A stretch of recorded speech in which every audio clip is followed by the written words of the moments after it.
dear students, Human Health and Diseases chapterle one of an important topic ആണ് acquired immunity. ഇതിൽ തന്നെ എങ്ങനെയാണ് B and T cells differentiate ചെയ്ത് different types of cells ആയി മാറുന്നത് and also what are the functions of these cells? ഇത് കുറച്ച് confusing ആണ് അല്ലേ? And the best part is ഈ ഒരു കാര്യം നമുക്ക് കൃത്യമായി അറിയാമെങ്കിൽ we can understand the pathology of AIDS very well. അപ്പോൾ നമുക്ക് ഇന്ന് എങ്ങനെയാണ് നമ്മുടെ ബോഡിയിലെ ബി ആൻഡ് ടി സെൽസ് ഒരു ആന്റിജൻ പുറമേ നിന്ന് വരുന്ന ഒരു ഫോറിൻ ഏജന്റ് വരുമ്പോൾ നമ്മുടെ ബോഡിയിൽ റെസ്പോണ്ട് ചെയ്യുന്നതെന്ന് നമുക്കൊന്ന് ഡിസ്കസ് ചെയ്യാം. ഇത് മനസ്സിലാക്കാൻ നമുക്കൊരു കുഞ്ഞു കഥയായി തന്നെ സംസാരിക്കാം. സോ ലെറ്റ്സ് തിങ്ക് നമ്മുടെ ബോഡി എന്ന് പറയുന്നത് ഒരു വീടാണ്. ഈ വീട്ടിൽ 3 പേരാണുള്ളത്, ഒരു അച്ഛനും അമ്മയും ഒരു കുഞ്ഞും. ഈ അച്ഛൻ എന്ന് പറയുന്നതാണ് ടി ലിംഫോസൈറ്റ്, അമ്മയെന്ന് പറയുന്നതാണ് ബി ലിംഫോസൈറ്റ് ആൻഡ് ഈ കുഞ്ഞാണ് നമ്മുടെ ആന്റിജൻ പ്രസന്റിംഗ് സെൽസ്. നമുക്ക് different types of antigen presenting cells ഉണ്ട്. മാക്രോഫേജസ്, ഡെൻഡ്രൈറ്റിക് സെൽസ്, ഇവരെല്ലാവരെയും നമുക്ക് എന്ത് ചെയ്യാം, ആന്റിജൻ പ്രസന്റിംഗ് സെൽസ് എന്ന് ഷോർട്ടായിട്ട് പറയാം.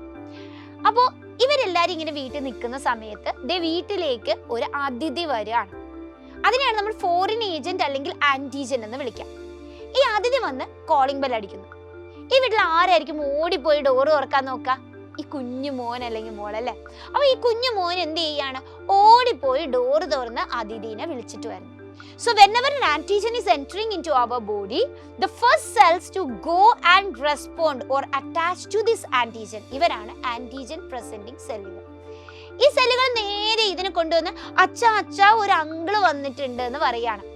അപ്പൊ അച്ഛനാരാ? T lymphocyte. So the thing is antigen presenting cells directly സെല്ലുകളെ പ്രസന്റ് ചെയ്യുന്നത് ടി ലിംഫോസൈറ്റ് സെൽസിനോടാണ്.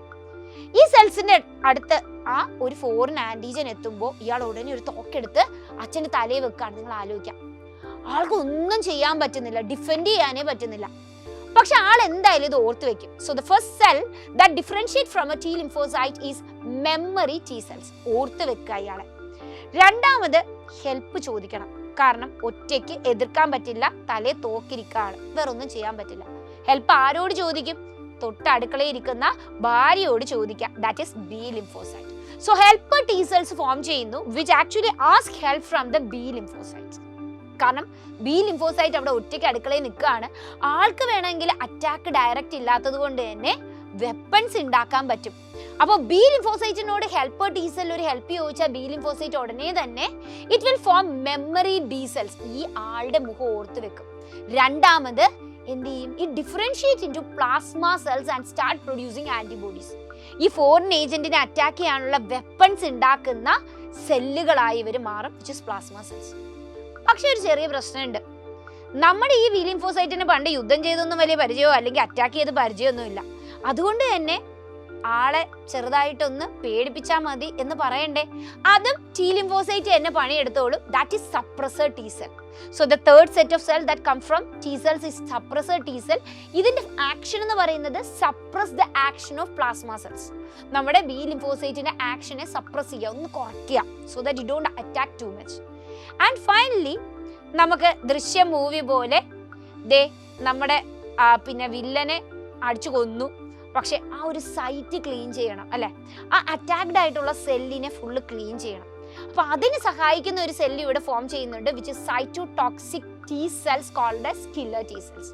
ഈ കില്ലർ ടി സെൽസിനെ കുറച്ച് കെമിക്കൽസിനെ റിലീസ് ചെയ്തുകൊണ്ട് ആന്റിജനെ കില്ല് ചെയ്യാൻ പറ്റും, ഇൻഫെക്റ്റഡ് സെൽസിനെ റിമൂവ് ചെയ്യാൻ പറ്റും.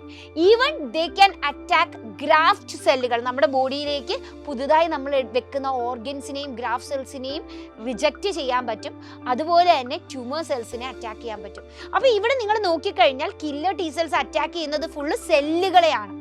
അതുകൊണ്ട് തന്നെ നമ്മൾ പറയും they are responsible for cell mediated immunity where they attack graft cells, they attack the cancer cells, they attack the infected cells and even they can attack the antigen cells. Okay, അപ്പോൾ ഇങ്ങനെയാണ് നമ്മുടെ immune system work ചെയ്യുക. ഇതിന്റെ ഏറ്റവും വലിയൊരു twist വരുന്നത് ഞാൻ ചോദിക്കുകയാണ്, നിങ്ങൾ മനസ്സിൽ ആലോചിക്കുക. അപ്പോൾ നമുക്ക് ഈ 3 കഥാപാത്രങ്ങളെ ഓർമ്മയുണ്ട്. നമുക്ക് antigen presenting സെല്ലുണ്ട്.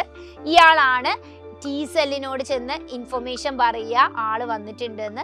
T സെല്ലാണ് helper T cell വഴി എന്ത് ചെയ്യുക, ബി സെൽസിനെ വിളിച്ചുകൊണ്ട് ആന്റിജനെ അറ്റാക്ക് ചെയ്യാനുള്ള ആന്റിബോഡി പ്രൊഡ്യൂസ് ചെയ്യുന്നത്. അപ്പൊ ചോദ്യം ഇതാണ്, if there is no helper T cells, will our antibody be produced by your B lymphocytes? B lymphocytes-നെ ആന്റിബോഡി പ്രൊഡ്യൂസ് ചെയ്യാൻ കഴിയും? ഒരിക്കലും കഴിയില്ല. And this is what happens in your AIDS case. AIDS കേസിൽ ഹെൽപ്പർ ടി സെൽസിന്റെ എണ്ണമാണ് കുറയുന്നത്. Helper T സെൽസിന്റെ എണ്ണം കുറഞ്ഞു കഴിഞ്ഞാൽ ഈവൺ ഇഫ് നമ്മുടെ പ്ലാസ്മ സെൽസ് അല്ലെങ്കിൽ ബി സെൽസ് അവിടെ എണ്ണം അതേപോലെ ഉണ്ടെങ്കിലും they never know that an antigen has entered our body and they never are going to produce antibodies. So ഈ ഒരു ഡിസ്ക്രിപ്ഷൻ വഴി നിങ്ങൾക്ക് ക്ലിയർ ആയി നമ്മുടെ അക്യൂട്ട് ഇമ്മ്യൂണിറ്റിയിലെ ബി ആൻഡ് ടി സെൽസിന്റെ ഡിഫറൻസിയേഷൻ മനസ്സിലായി എന്ന് വിചാരിക്കുന്നു. So we will discuss such another topic in another class.